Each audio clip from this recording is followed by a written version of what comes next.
Buenas tardes. A continuación, nuestro equipo de Electrónica 1 con el ingeniero Rodolfo Rubén Treviño Martínez expondrá su producto integrador, el cual consiste en el diseño de un amplificador VGT. Nuestro equipo está conformado por Ana Camila, Karen Giselle, Luis Enrique y Brian Antonio.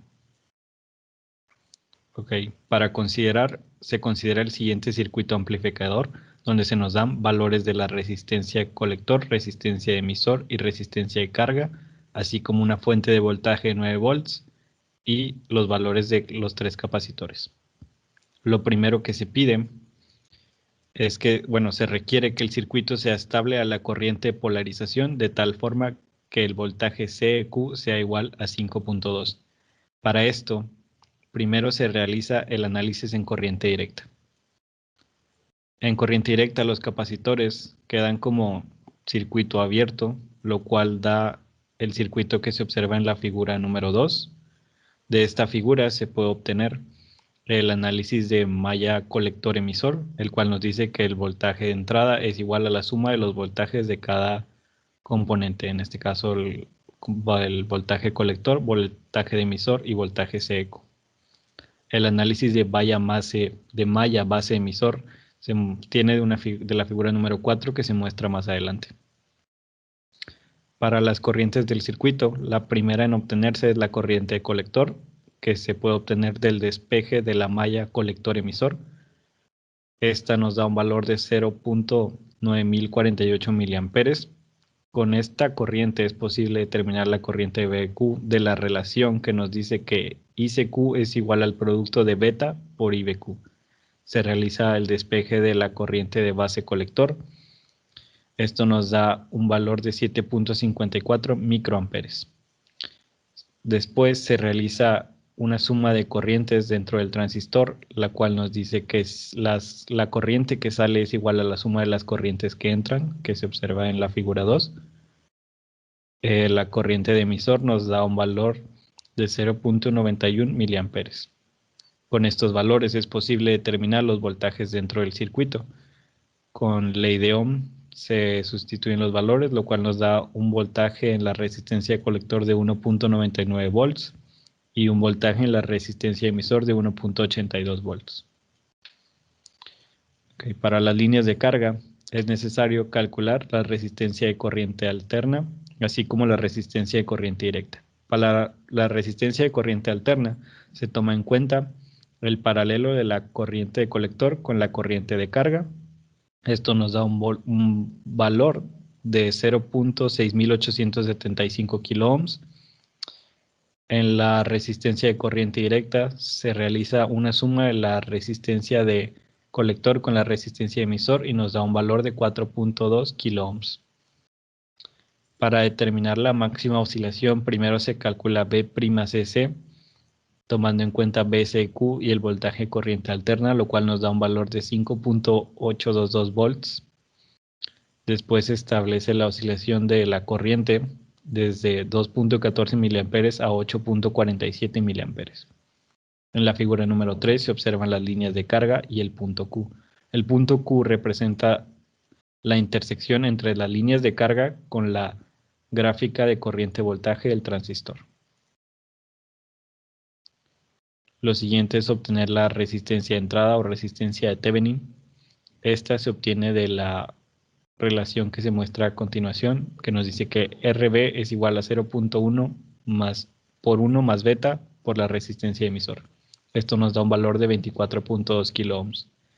Con este valor también podemos calcular el voltaje de base utilizando una ley de Ohm, ya que ya se conocía la corriente de base. Esto nos da un valor de 182.46 milivolts. De esta figura 4 es donde se obtuvo el análisis de malla base emisor, del cual se puede obtener el voltaje BB. Para esto, primero se simplifica la ecuación sustituyendo la corriente de base por la relación que nos dice que la corriente de base es igual a la corriente colector sobre beta. Esto nos da un valor de 2.69 volts. A continuación se calculan los valores de la resistencia. Lo primero que se realiza para esto es establecer una relación entre la resistencia 2 y la resistencia 1 realizando un divisor de voltaje en R2, lo cual nos da este valor que nos dice que la resistencia 2 es igual a 0.42678 resistencia 1. Utilizando la fórmula para calcular la resistencia de base, que es el paralelo entre resistencia 1 y resistencia 2, se puede obtener el valor de la resistencia 1, que es 8.90 kiloohms, y simplemente sustituyendo en la relación antes establecida, se puede obtener el valor de la resistencia 2 como 34.52 kiloohms. Aquí vamos a comenzar con la simulación por multisim en corriente directa. Como estamos en corriente directa, los capacitores que tenemos en nuestro circuito actúan como un circuito abierto. Esto quiere decir que no circula por ellos corriente eléctrica, por lo que los podemos quitar de nuestra simulación y no hay variación en los resultados ni cambia. Ahora en los datos teóricos obtuvimos R1 y R2. Para esto sustituimos los valores. R1 es 80.9 kiloohms, R2 es 34.53 kiloohms. RC ya nos lo da el problema, es de 2.2 kiloohms y RE es de 2 kiloohms. Tenemos una fuente de voltaje directo de 9 volts y el transistor que utilizamos es un transistor virtual que lo adaptamos a los problemas, a los datos que nos da el problema. Comenzamos con el valor de la corriente en el colector. Pusimos un amperímetro en corriente en serie para calcular la corriente y nos da un total de 904.883 microamperes, que es básicamente el primer resultado que nosotros tenemos. Después, la corriente en la base, de igual manera, es un amperímetro en serie que está conectado a la base y nos da un total de 100 microamperes. En este caso tenemos 7.54 microamperes en lo teórico. Ahora la corriente en el emisor, al colocar un amperímetro, es de 912.1 microamperes. 12 miliamperes, punto 912, que es prácticamente lo mismo. Ahora, el problema nos pedía que tuviéramos un voltaje de colector emisor de 5.2 volts. En este caso nosotros obtuvimos 5.185 volts, que es prácticamente lo mismo.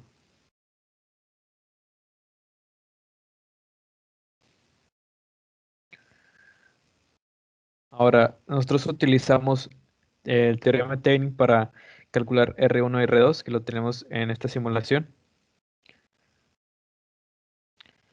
En este caso, el voltaje en el colector es de 1.98 volts. El voltaje en el emisor es de 1.816 volts. Ahora pusimos de igual manera un voltímetro en la resistencia de Thevenin y nos dio un voltaje de 181.607 milivolts.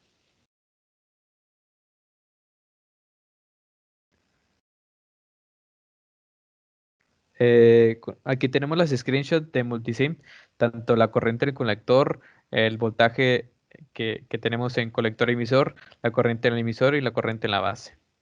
Ahora, nosotros utilizamos un transistor virtual en la simulación de multisim, adaptando los valores que nos da el problema, o nos da el circuito. En este caso, si nosotros hiciéramos este circuito en físico, nosotros utilizaríamos un transistor 2N2219, cuyo rango de beta se aproxima a lo que nosotros ocupábamos cuando se encuentra a 1 miliampere. En este caso, nosotros utilizaríamos este transistor. Ahora, tenemos una tabla comparativa de lo teórico con lo práctico. Están la corriente del emisor, la corriente en el colector, que es prácticamente lo mismo, la corriente en la base tiene una pequeña variación que se puede haber dado por a lo mejor redondeos en los cálculos teóricos. El voltaje que nos pedía el problema de 5.2 volts nosotros tenemos 5.185, de igual manera puede ser algún redondeo de una cifra, y tanto los voltajes de Thevenin como los voltajes en el emisor y colector. Ahora, en el análisis de corriente alterna, tenemos que desarrollar un circuito equivalente en señal pequeña. Utilizamos el modelo híbrido pi, que es el que se muestra en la figura 7. Tenemos una resistencia RP, que se denomina resistencia de difusión o resistencia de entrada a base emisor. En el problema nos daban un voltaje IRLI de 100 volts, por lo que es necesario incluir una resistencia RO, que también se conoce como resistencia de salida, esto debido al efecto IRLI. Tenemos el parámetro GM, que se denomina transconductancia, la cual relaciona la corriente en el colector con el voltaje del circuito base emisor. Ahora siguen los cálculos de señal pequeña. Para obtener la transconductancia, que como ya lo mencionamos es GM, se utiliza el cálculo de HIV con la ecuación de Shockley. Esta ecuación es de gran utilidad para calcular la transconductancia del transistor. Se utiliza el voltaje térmico con valor de 26 milivolts, el cual se aplica en los transistores bipolares. Entonces, para calcular HIV, ponemos voltaje térmico entre la corriente del colector en el punto de trabajo y nos da un total de 28.74 ohms. Una vez obtenida HIV, calculamos la transconductancia del transistor, que es 1 entre HIV y nos da un total de 34.8 miliamperes. Ahora calculamos RPI. RPI se calcula como la multiplicación entre beta por el voltaje térmico entre la corriente del colector. Nos da una RPI de 3.45 ohms. Calculamos RO. RO la calculamos como el voltaje early entre la corriente del colector en el punto de trabajo y nos da un total de 110.52 kilo ohms. Ahora vamos a iniciar el análisis de nuestro circuito, pero ya pasándolo al equivalente en señal pequeña. Nosotros empezamos con lo que es la fuente corriente. Después de la fuente corriente, nosotros no tenemos resistencias, por lo que no podemos resistencias, pero sí tenemos un capacitor de acoplamiento. En este caso, como es un estudio en señal en corriente alterna, como es un estudio, en este caso, como es un estudio en alterna, los capacitores no se encuentran no se encuentran como es un estudio en alterna, los capacitores no se encuentran en circuito abierto como se hacía en directa. En este caso, los capacitores de acoplamiento están en cortocircuito, por lo que nosotros lo representamos como si fuera un cable y con dos puntitos, que es lo que damos a entender. Después colocamos las resistencias R1 y R2 que están en paralelo. Lo estamos aterrizando obviamente todo a tierra. Después tenemos RPI, que RPI es propia del modelo del transistor. Después colocamos una fuente de corriente dependiente que es propia del modelo del transistor, que está dirigiéndose hacia abajo debido a que la corriente va de base a emisor. Después continuamos con la colocación de RO, que es la resistencia de salida, de igual manera que es propia del transistor. Después tenemos RC y RL, que los colocamos, nada más que en RC y RL tenemos un capacitor. Este capacitor está en cortocircuito y lo representamos como el anterior, que también está en cortocircuito, como un cable que está con esos dos puntitos. Después todo se conecta a tierra común y tenemos nuestro circuito equivalente en señal pequeña, ya con las corrientes y la polarización de las resistencias. Bueno, ahora yo voy a explicar cómo obtener la ganancia de corriente, teórica y práctica. Bueno, entonces sabemos que la ganancia de corriente está definida por la siguiente relación, que es igual a la ganancia de corriente igual a la corriente de salida entre la corriente de entrada. Entonces, para obtener esta ecuación, se realiza un divisor de corriente en la entrada, como se puede apreciar aquí en la figura 16, donde R1 en paralelo con R2 es igual a RB, que ya calculamos previamente. Bueno, se obtiene al realizar este divisor de corriente, se obtiene que IB es igual a RB por la corriente de entrada entre la suma de la resistencia B más la resistencia HIE. Se despeja para obtener esta relación de corriente B entre corriente de entrada. Se obtiene esta ecuación. Después, de igual manera, se realiza un divisor de corriente en la salida que se puede apreciar en la figura 16 para obtener esta relación. Entonces, se hace aquí un divisor de corriente para la corriente de salida y se obtiene que beta TB por la resistencia C entre RL más RC. Entonces aquí obtenemos este divisor de corriente en la salida. Se despeja igualmente para obtener esta relación de la corriente de salida entre la corriente B. Y finalmente obtenemos esta ecuación. Entonces, aquí para obtener la relación de la ganancia de corriente, se multiplican las dos relaciones previamente obtenidas. Aquí se elimina IB con IB, entonces nada más nos queda la relación que queríamos obtener en un principio, que sería la corriente de salida entre la corriente de entrada.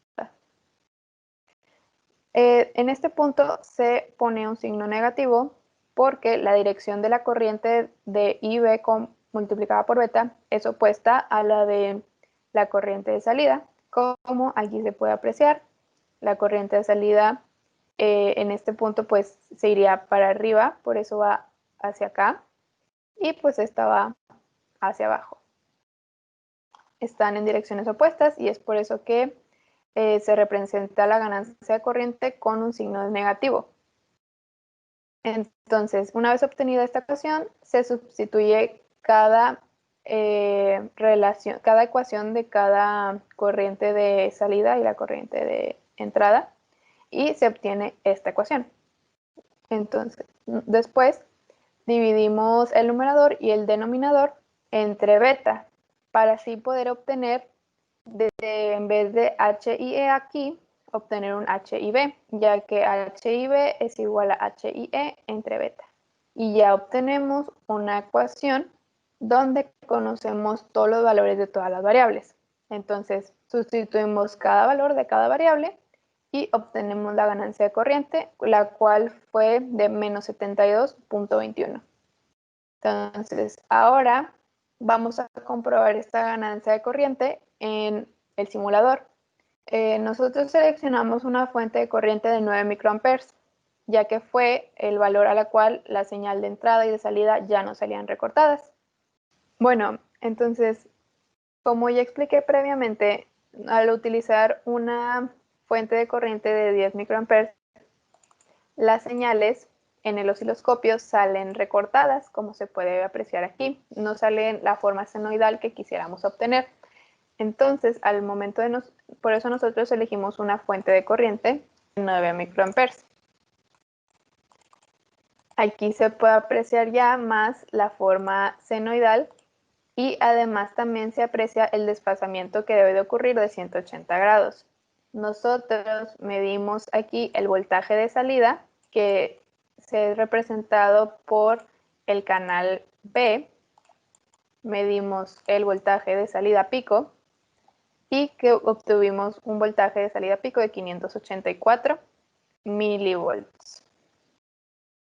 Bueno, aquí en la figura 19 vemos lo que ya expliqué previamente de las señales con forma senoidal obtenidas con una corriente de entrada de 9 microamperes.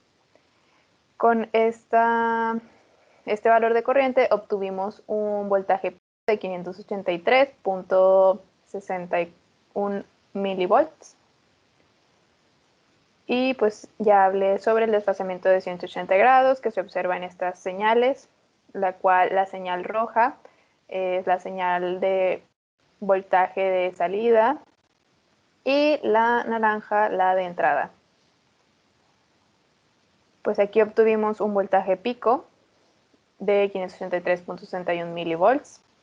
Con este voltaje pico podemos obtener la corriente pico de salida con la ley de Ohm, que sería el voltaje pico medido entre la resistencia RL, que ya sabemos que la resistencia RL es 1 kilo ohm, y así obtenemos 533.61 microamperes de corriente pico de salida.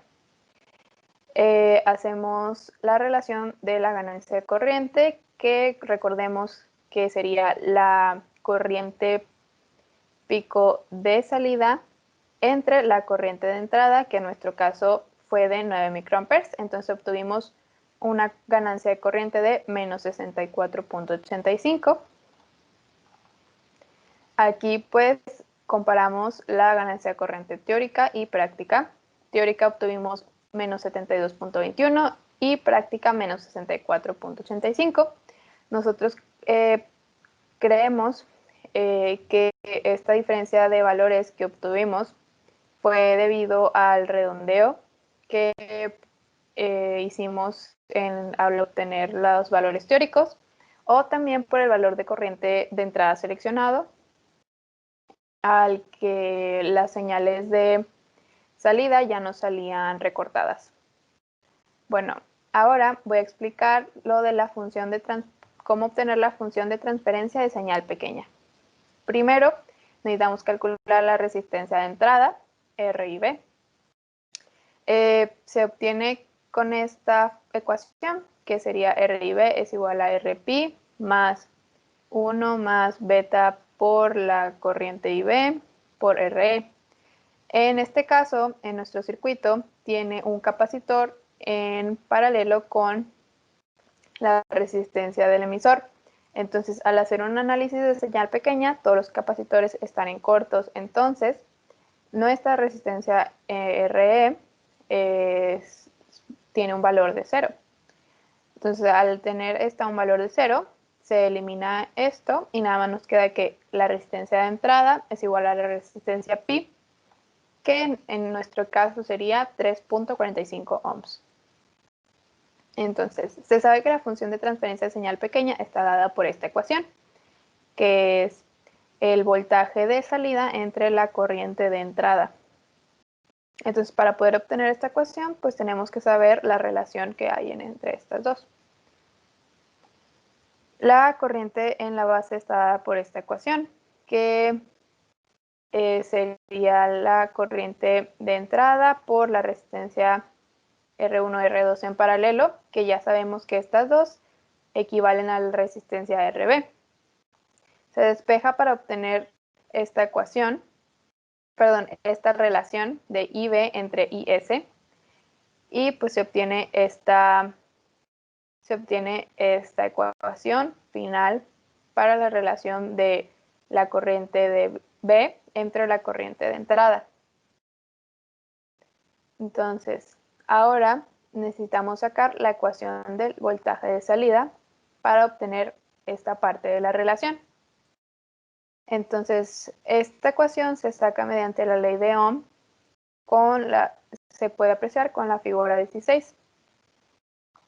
Entonces, nos vamos a la figura 16.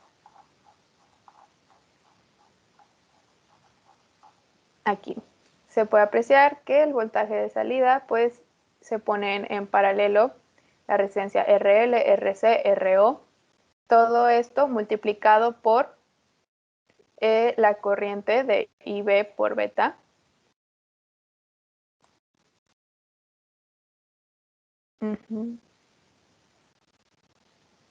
Entonces, por eso se obtiene esta ecuación.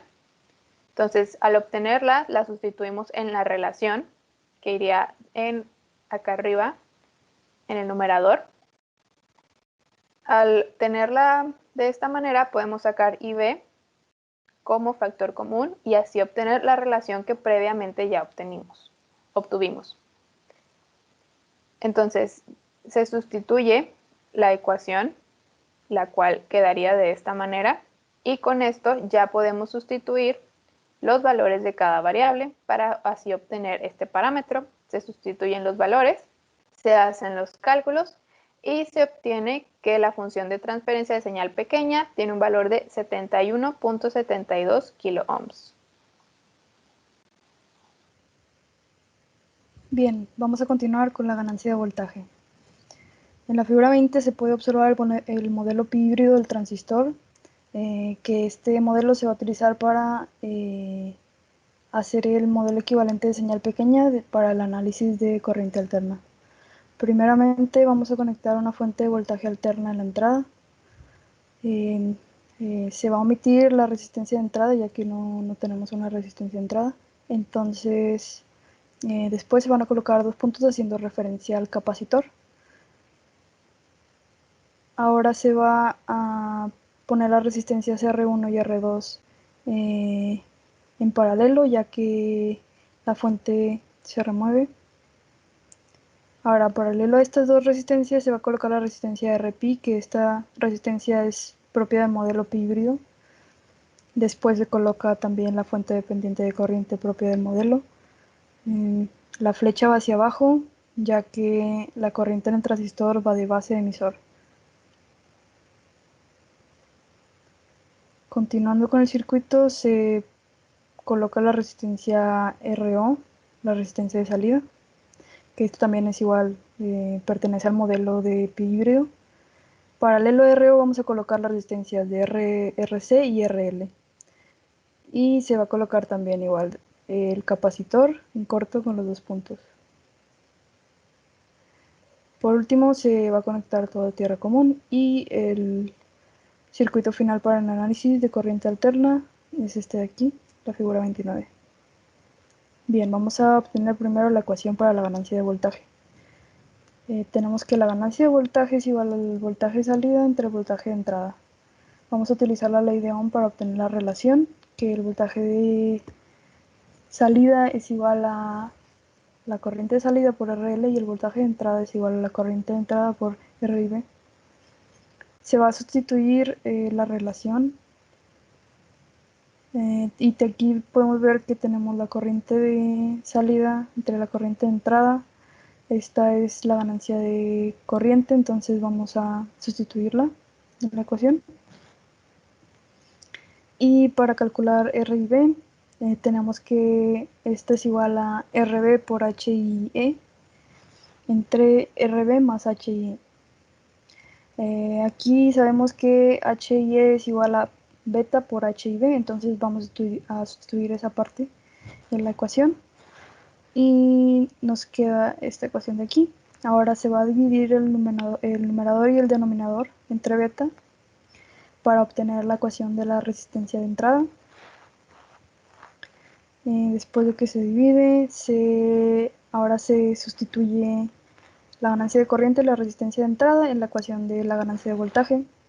Y esta ecuación nos va a quedar como ganancia de voltaje es igual a menos RC paralelo a RL entre H y B. Se va a calcular así la ganancia de voltaje, que sabemos que RC es de 2.2 kiloohms, RL es de 1 kiloohm y HIB es de 28.74 ohms. Entonces nos queda como resultado, haciendo los cálculos, que la ganancia de voltaje es igual a 23.92. Vamos a pasar a multisim para comprobarlo. Bien, aquí tenemos el circuito. Tenemos la resistencia C, la resistencia E, resistencia 1 y resistencia 2 que se calcularon, y los tres capacitores y la resistencia L de 1 kiloohm. Nosotros utilizamos una fuente de voltaje de corriente alterna de 30 milivolts pico. Se utilizó este voltaje ya que este valor era el límite con el que se conseguía una señal senoidal no recortada.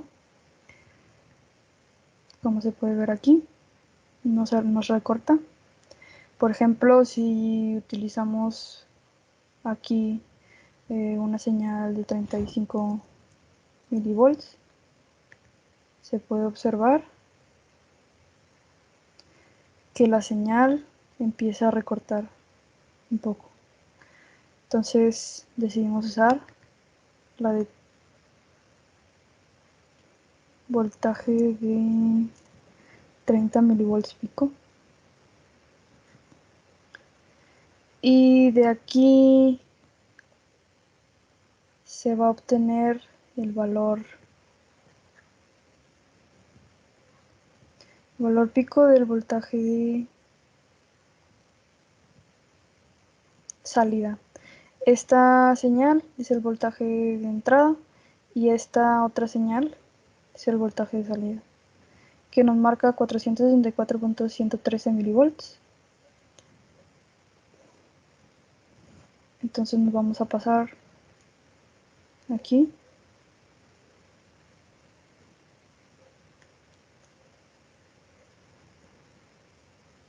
Vamos a ahora agarrar el voltaje de salida pico de 466.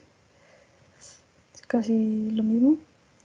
Se observa aquí también el desfasamiento de 180 grados entre estas dos señales. Este desfasamiento es el que representa el signo negativo presente en las ecuaciones de la ganancia de voltaje. Bien, ahora vamos a calcular la ganancia de voltaje práctica, que esta es igual a el voltaje de salida entre el voltaje de entrada y el signo negativo. Se sustituyen los valores, 466.38 milivolts, que es el voltaje pico, y 30 milivolts, que es el voltaje que nosotros pusimos en la entrada. Y nos da un resultado de 15.55. Ahora se va a comparar la ganancia de voltaje teórica y la ganancia de voltaje práctica. La teórica nos había dado 23.92 y la práctica 15.55. Para estos resultados se observa una pequeña diferencia, la cual puede existir por las décimas utilizadas dentro de los cálculos teóricos o las variables no manejadas en el transistor digital, o simplemente por el valor de la fuente de voltaje que seleccionamos de 30 milivolts. Bien, esto es todo por nuestro producto integrador de aprendizaje. Muchísimas gracias.